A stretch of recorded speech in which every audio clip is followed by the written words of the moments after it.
The objective of this video is to show you how you can use a training platform to really level up not only your finger rehab, but also your finger training. This video will show you how to build this, how to set this up, as well as some program and protocol ideas. And I got my lovely assistant Joey with me to help me along the way.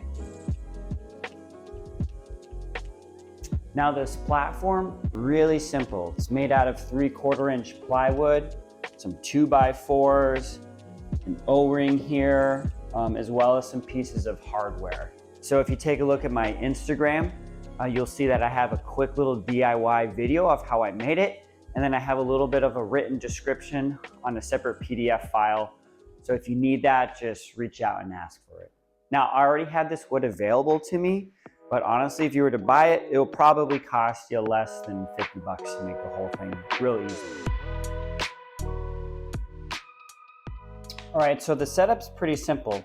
You just need a couple of carabiners, a chain or some type of webbing, a finger training, like a portable device. And then I use a strength gauge when I'm training with myself as well as with clients.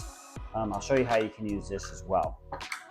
This is how you do it. So on that eye hook, you set up your carabiner, then you take the chain or your webbing, whatever you're using, you attach that there. If you just have a training device, then you put that up.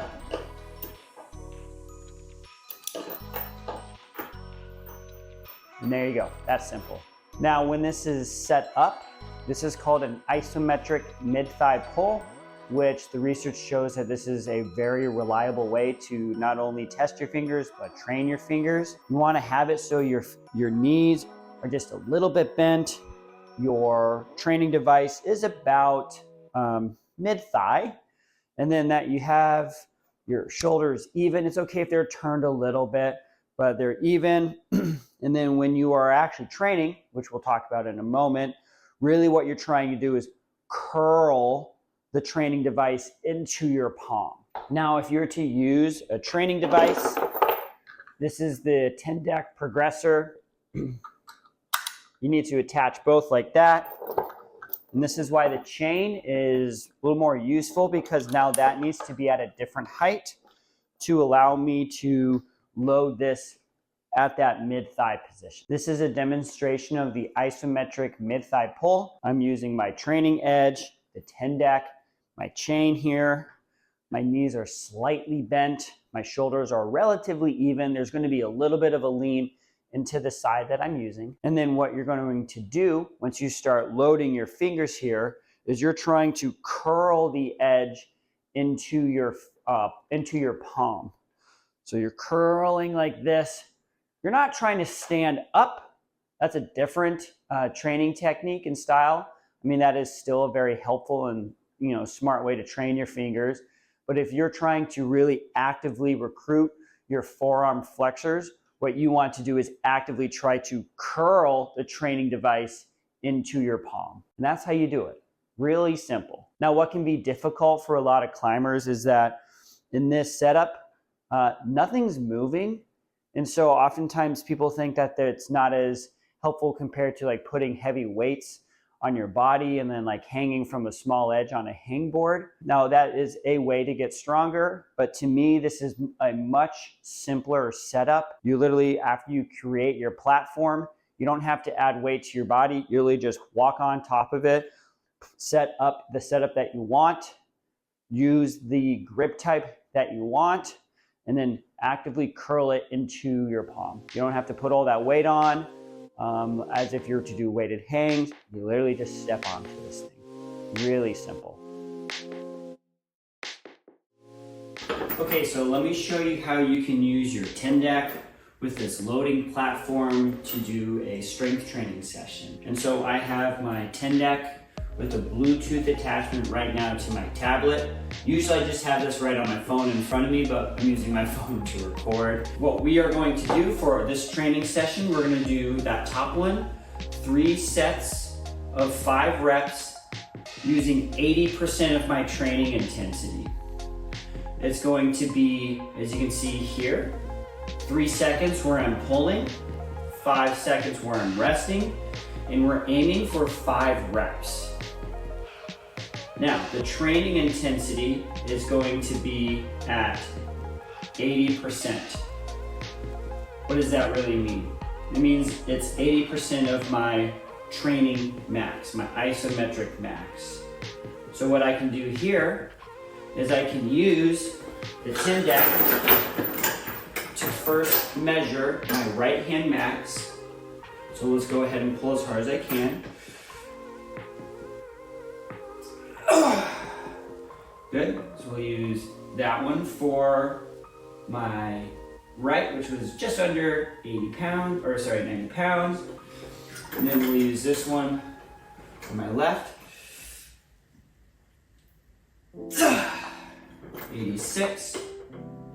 So it's going to find my 80% training load. It's going to provide me a visual as I'm training to make certain that I'm hitting that 80% threshold. Now, with that, I know I wrote down aiming for 5 reps, but if I can't complete the full 5 reps, then I just stop my set right there and let the repeater just finish and then transition to the other hand.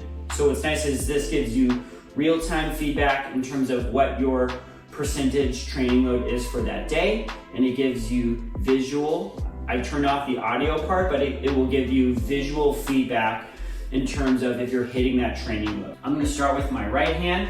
After I do 5 reps, there is going to be a 30-second rest break before I go into my left hand, and then there's a 5-minute break.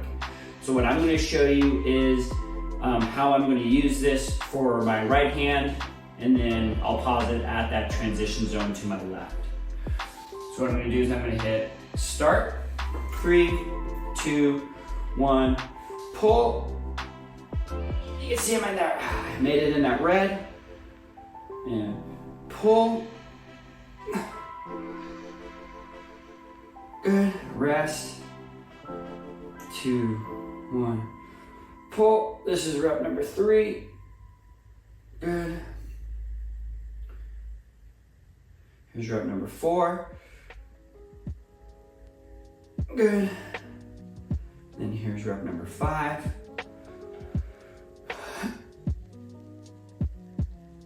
Good. So what I'll do here is then I rest for 30 seconds. I'll just speed that up.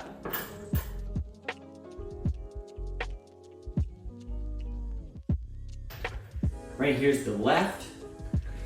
Pull. First rep.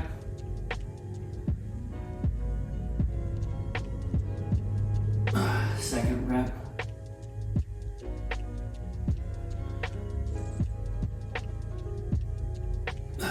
Third rep.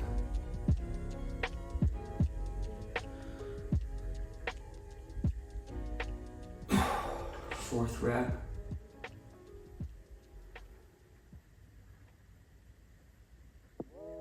And 5th rep. Now I had a 5-minute rest break in between from my right hand and then transitioning back to the right hand. So now it's counting down. I'm gonna just press stop. And then I can look at it later on, and I can take a look at my stats as well,